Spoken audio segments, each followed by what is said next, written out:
The room was silent, except for the faint hum of the air conditioning and the rhythmic tapping of polished shoes against the marble floor.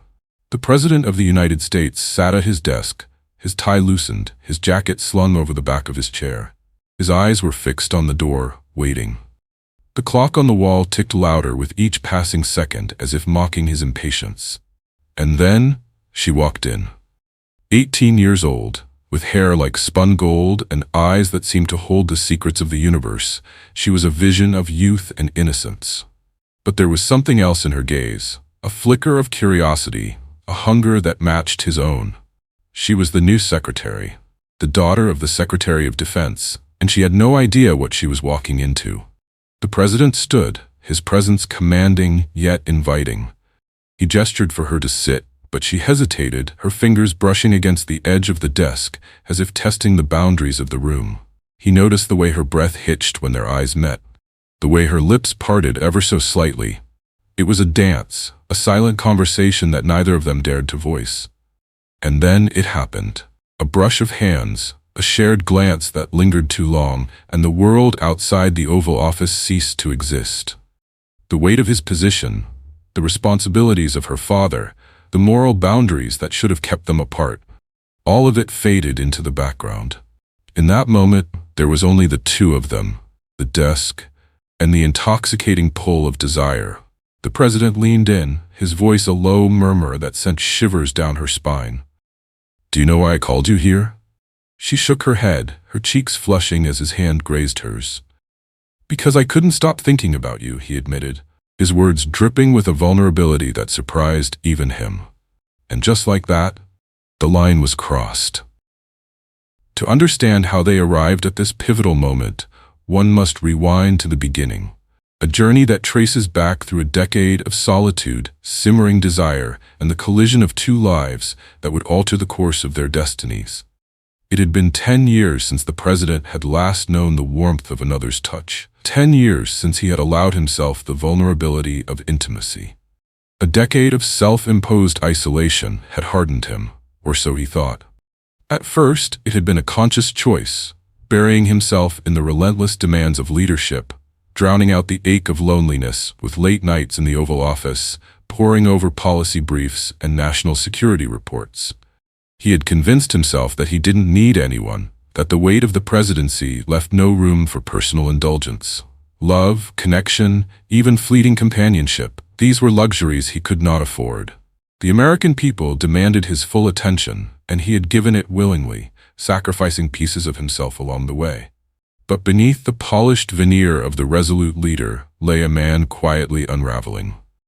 The truth, one he scarcely admitted even to himself, was that he was starving.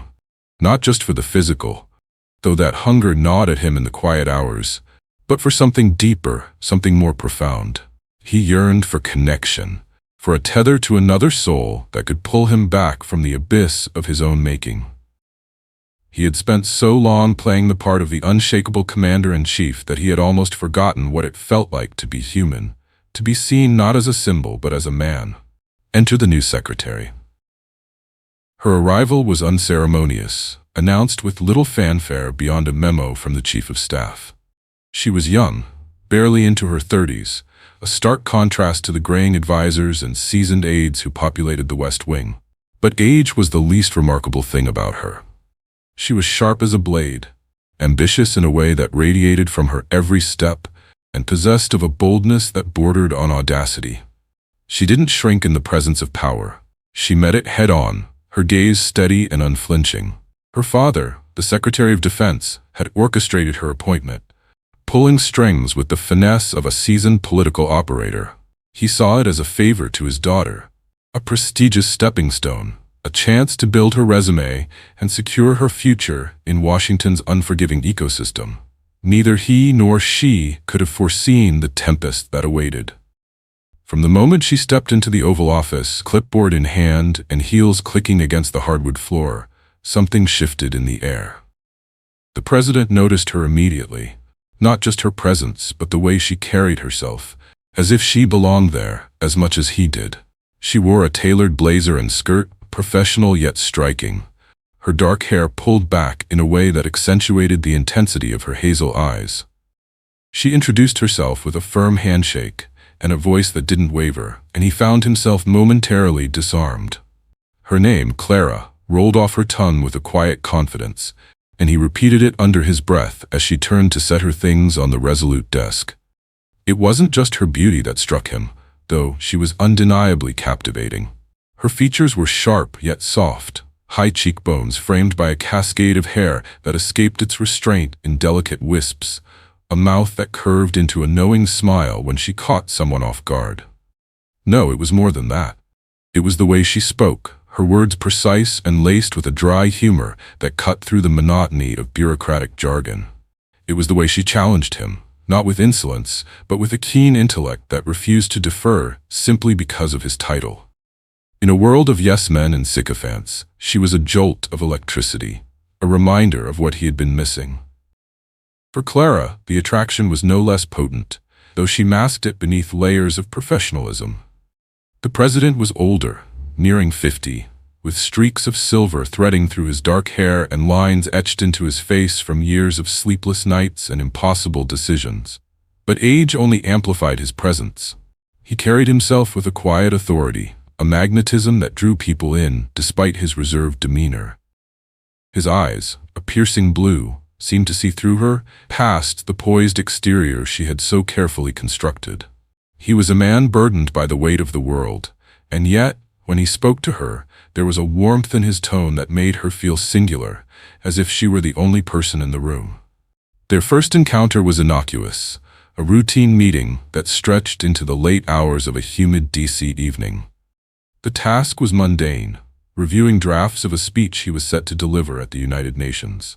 She sat across from him at the desk, her pen scratching notes in the margins as he read aloud in that measured baritone that had won him elections. The air conditioning hummed faintly, the only sound beyond the rustle of papers and the occasional sip of coffee from his chipped White House mug. Then came the moment that broke the ice. A typo in the draft, a clumsy phrase that turned a call for unity into an accidental innuendo. She laughed first, a bright, unguarded sound that caught him off guard, and he followed, the tension of the day dissolving in their shared amusement. "Guess we'll have to fire the speechwriter," she quipped, her eyes glinting with mischief. "Or promote them," he countered, leaning back in his chair. "Keeps things interesting." It was a small exchange, insignificant in the grand scheme of their duties, but it lingered in the air between them like a promise. From that night, something unspoken took root, a connection that neither acknowledged but both felt. As the days turned into weeks, their interactions multiplied. She became a fixture in his orbit, summoned for briefings, tasked with drafting memos, consulted on matters that could have been delegated elsewhere. The West Wing staff noticed but said nothing.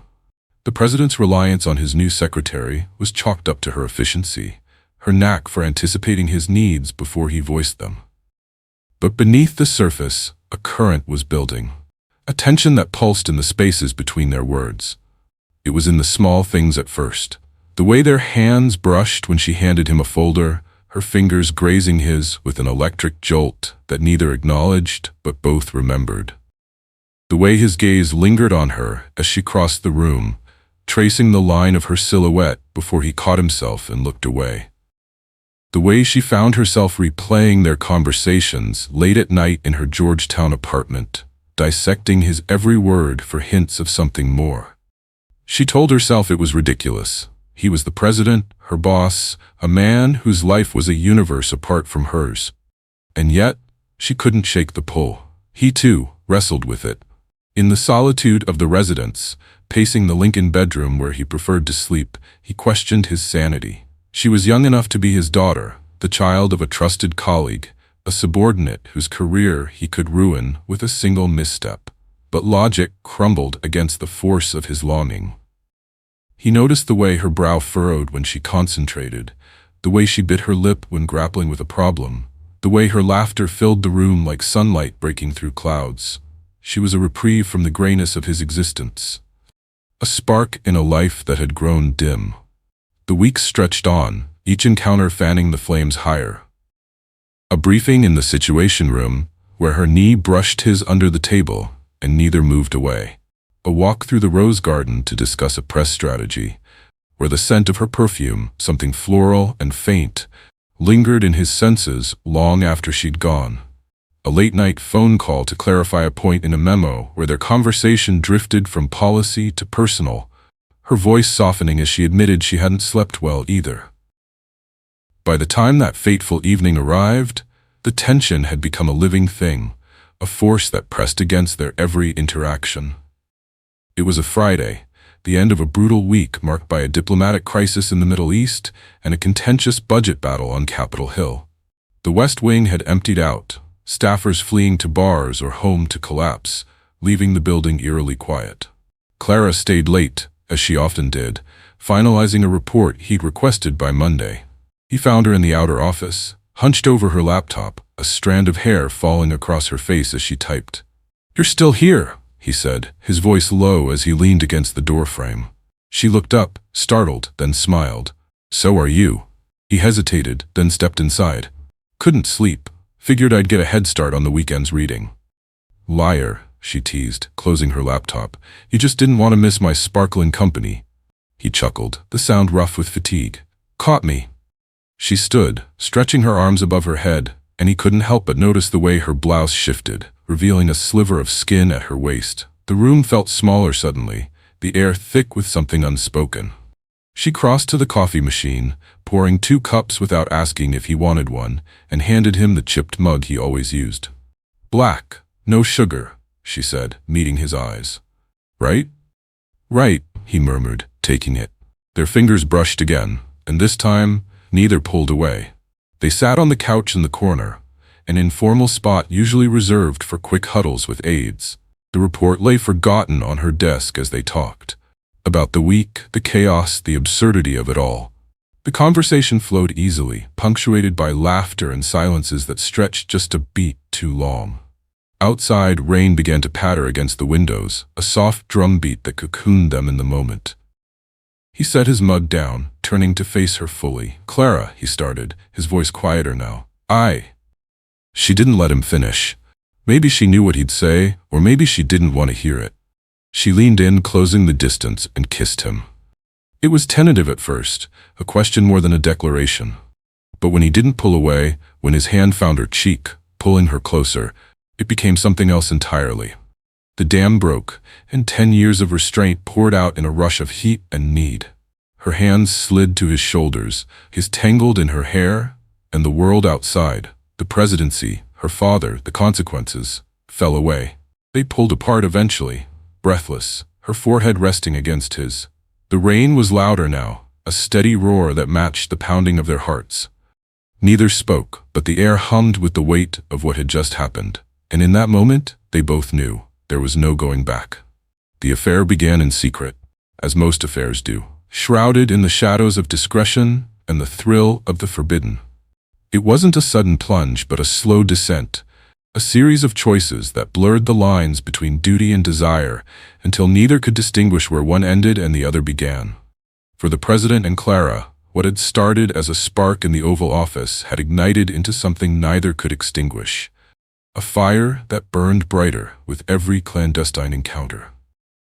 Late-night meetings, once justified by the endless demands of the presidency, morphed into stolen moments in the dimly lit corners of the White House. The West Wing, with its labyrinth of corridors and hidden alcoves, became their playground. There was the cramped storage closet near the press room, where stacks of archived files muffled their whispers, and the scent of old paper mingled with her floral perfume. There was the shadowed nook behind the Roosevelt Room, where heavy drapes concealed them as they lingered after a briefing, her fingers tracing the edge of his tie while his hand rested lightly on her waist.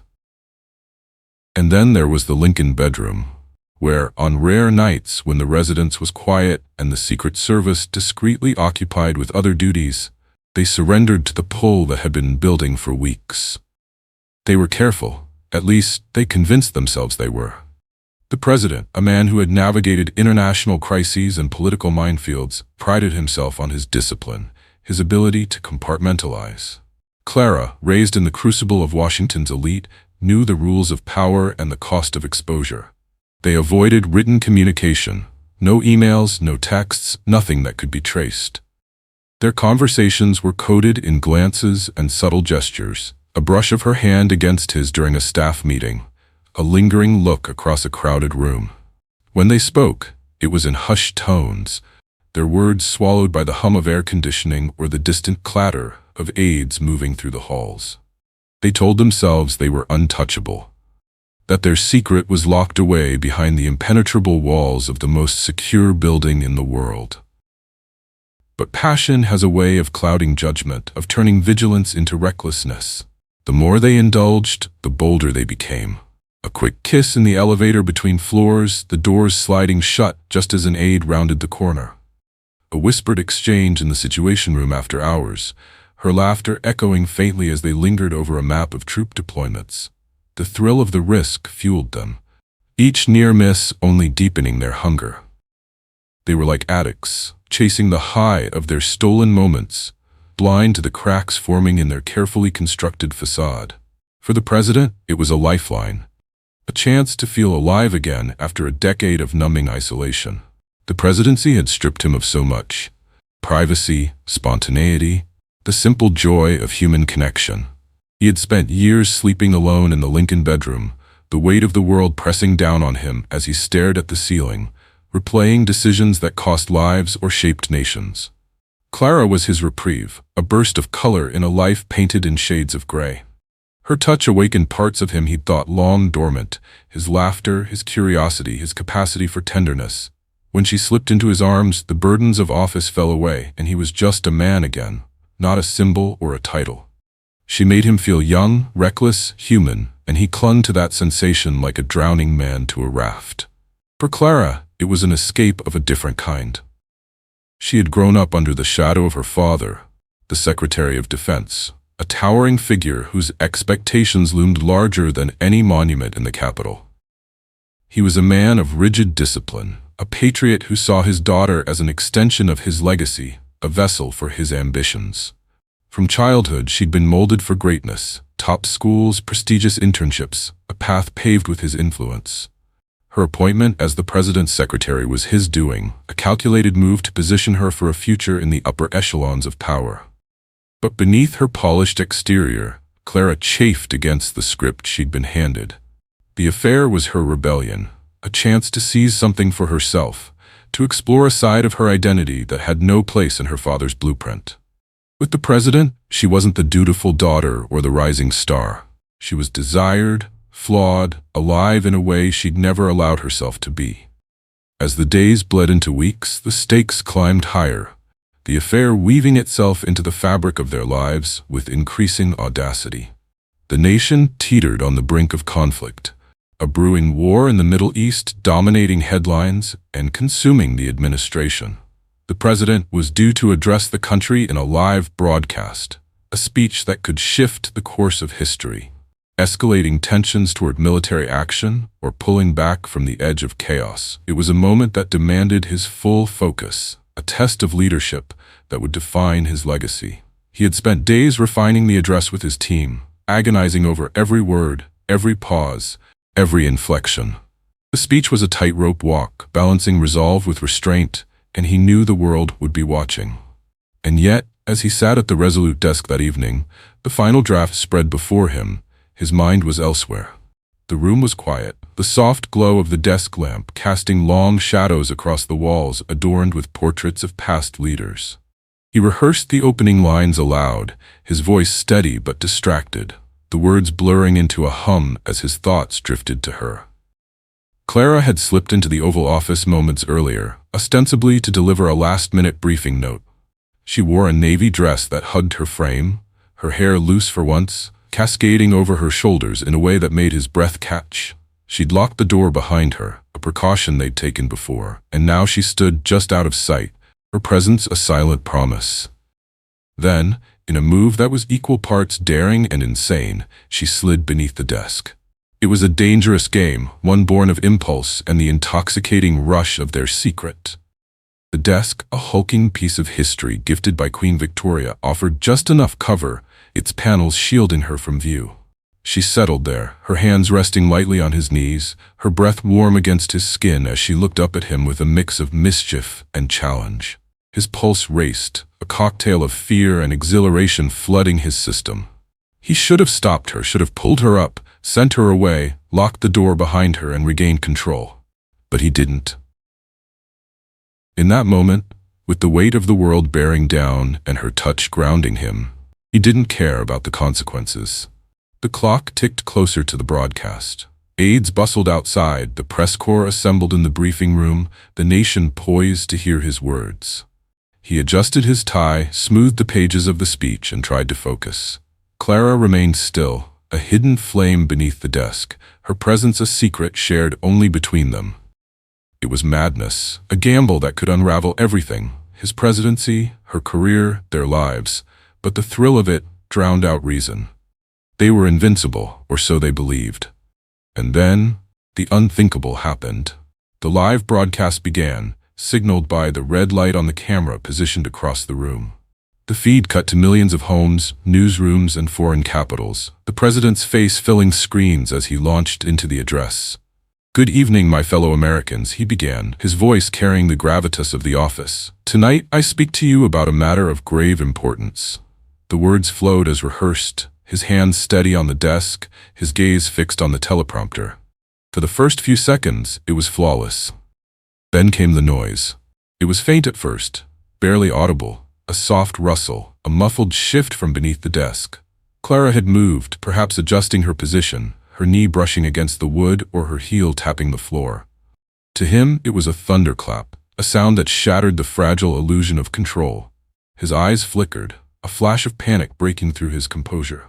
He coughed, a weak attempt to cover it, and pressed on. "We stand at a crossroads." But the damage was done. The microphones, sensitive enough to catch every nuance, amplified the sound. A second rustle, louder this time, unmistakable to anyone paying attention. The cameras caught everything. The way his voice faltered mid-sentence, the brief widening of his eyes, the subtle clench of his jaw. In the control room, producers exchanged confused glances. In living rooms across the country, viewers leaned closer to their screens. On social media, the speculation erupted instantly. What was that trending within minutes? He pushed through the speech, his delivery growing stiffer, his hands gripping the desk as if anchoring himself. Clara froze beneath, her breath held, her mind racing with the realization of what she'd done. Then the truth unraveled in real time.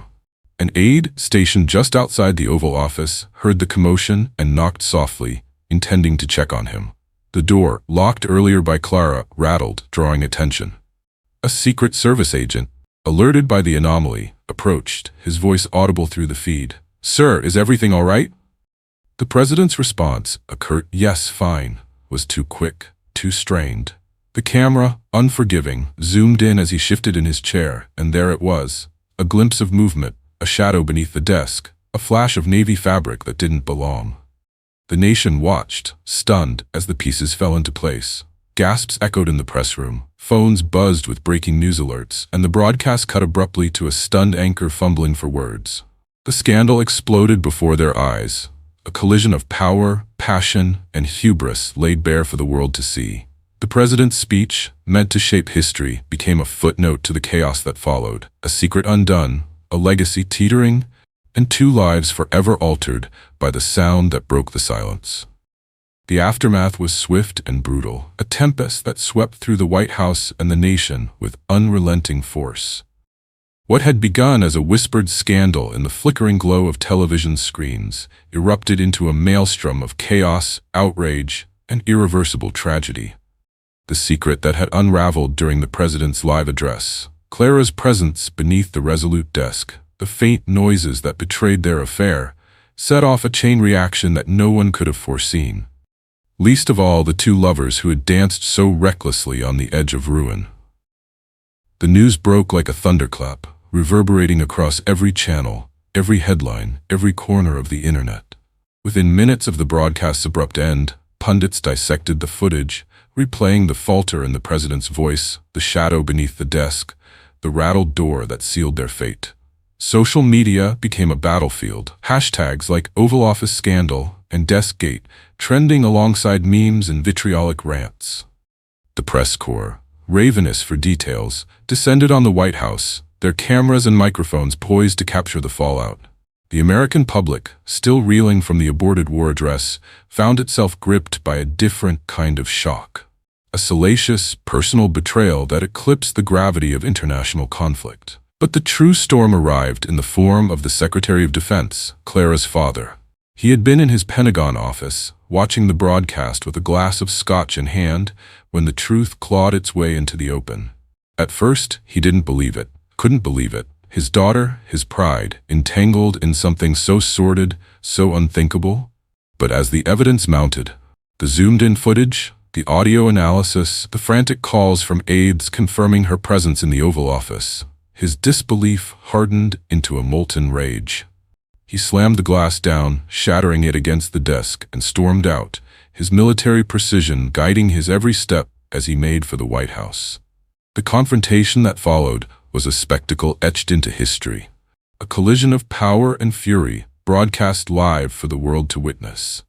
The Secretary of Defense burst into the Oval Office, bypassing Secret Service agents who hesitated to restrain a man of his rank. The President stood behind the resolute desk, his face ashen, still clad in the suit he'd worn for the address. Clara was there too, having emerged from her hiding place in the frantic minutes after the broadcast, her navy dress rumpled, her eyes wide with a mix of defiance and fear. The cameras, hastily repositioned by a press pool alerted to the commotion, caught every moment through the open door, the feed cutting into every major network as the nation held its breath. "You bastard," the secretary roared, his voice a guttural snarl that echoed off the walls. His face was a mask of rage and betrayal, the lines of his weathered features contorted into something feral.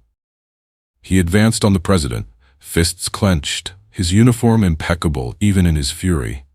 "You couldn't keep your hands off her, could you? My daughter?" The accusation hung in the air, thick with venom, as he turned his gaze to Clara. "And you? How could you do this? To me, to our family?" Clara stepped forward, her chin lifted despite the tremor in her hands. "Dad, she began, but he cut her off, his voice rising to a bellow. "Don't you dare speak. You've shamed us all." The room crackled with tension, the air heavy with the weight of shattered trust. The president raised a hand, his voice hoarse but steady. "John, let's talk about this, please." But the plea fell on deaf ears. The secretary's eyes burned with a fury beyond reason, a father's protective instinct warped into something dark and unstoppable. And then, in a moment of unimaginable horror, he acted. The secretary lunged, not at the president, but at Clara. His hands, trained for war and hardened by decades of service, closed around her throat with terrifying speed. She gasped, her hands clawing at his wrists, but he was relentless, his strength fueled by a blind, primal wrath. The president shouted, lunging forward to intervene, but the Secret Service agents, finally spurred into action, were too late. In seconds that stretched into an eternity on live television, Clara's struggle ceased, her body slumping to the floor, lifeless, her hazel eyes staring blankly at the ceiling. The president froze, his outstretched hand trembling as he watched the woman he had come to care for, perhaps even love, taken from him in the most brutal, irreversible way possible. The secretary staggered back, his hands falling to his sides, his rage giving way to a hollow, dawning realization of what he'd done. The room fell silent, save for the faint hum of the cameras and the distant wail of sirens converging on the White House. The nation watched, stunned into mute horror. As the scene unfolded, a father's vengeance, a lover's loss, a presidency undone. The weight of his actions crashed down on the president in that moment. A tidal wave of guilt and despair that drowned out the chaos around him. He sank to his knees beside Clara, his fingers brushing her still warm cheek, his breath hitching in ragged sobs. He had led her here. His desire, his recklessness, his failure to shield her from the consequences of their affair. Her death was a mirror held up to his choices, reflecting a man who had traded duty for passion and paid the ultimate price. The nation reeled, the world gaped in disbelief. The president's legacy, once poised on the brink of greatness or infamy depending on the war speech, was now irrevocably tarnished. Resignation calls flooded Congress within hours, impeachment proceedings whispered in the halls of power.